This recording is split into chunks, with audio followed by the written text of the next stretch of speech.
Here's a little before the storm Aspie mathematics.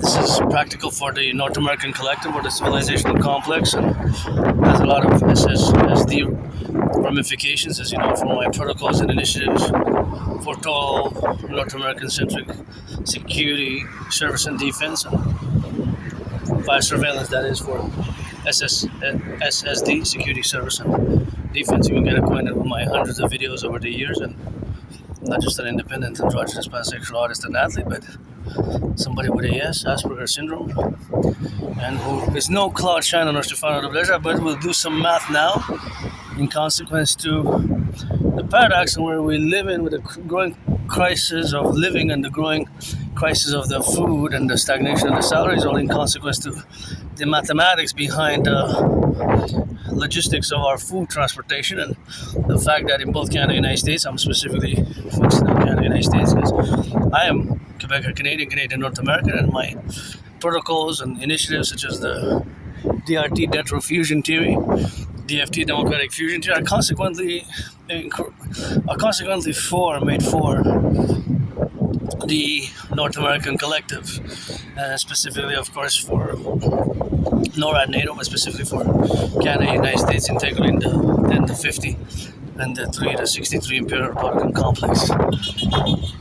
So there's a paradox, which of course has not happened overnight. It took decades and decades to attain our food security, which we have today. And in the past years, with the war in Iran, the blocking of the Strait of Hormuz, which since last week is again the beginning of another war. Well, of the same war, continuation of the war, the breaking of the ceasefire, and even now the blocking of the potential Bab Strait, and parallel to the Strait of Hormuz by the Houthi rebels, who for the past 10 years have pretty much taken control of a major portion of Yemen, which is of course on the Arabian Peninsula next to Oman and of course Saudi Arabia.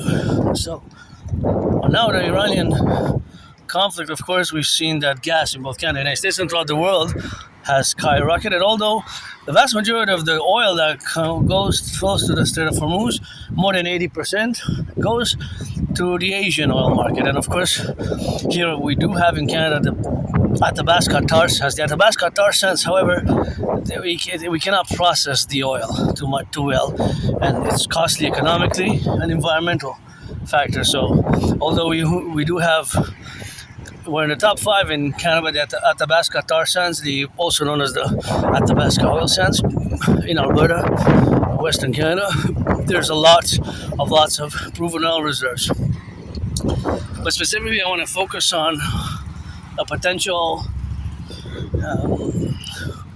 very bad equation, very bad reality that could occur, and that is an increasing food prices to increase even more, because we could see oil going even past $2 this week, and even by say end of July, reaching $2.50, and in August we could see the Canadian dollars a liter at $3 even, which would be catastrophic. Because gotta salute the truckers, because our food logistics are depending on the trucks, and the trucks that run on oil and gas specifically. We don't have too many electric, and those cars that are electric or hybrid, they're less than 5%. And for transportation, as we needs lots of gas, and sometimes trucks travel lots of distances, right?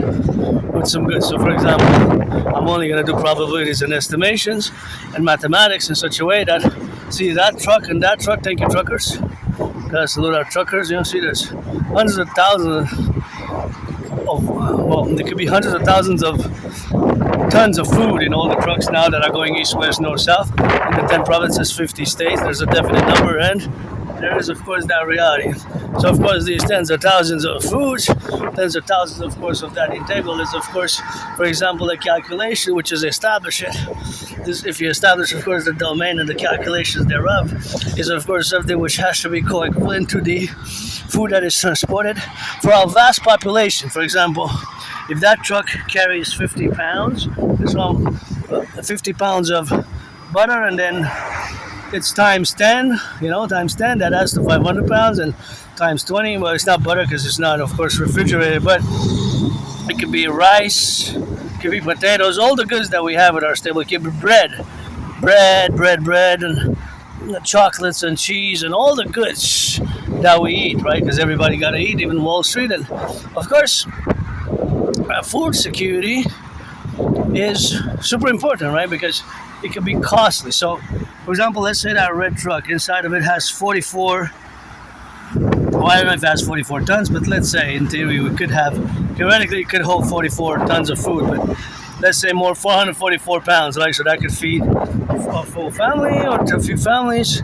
together for a few weeks, right? For a few weeks, so depending what it is. If it's bread and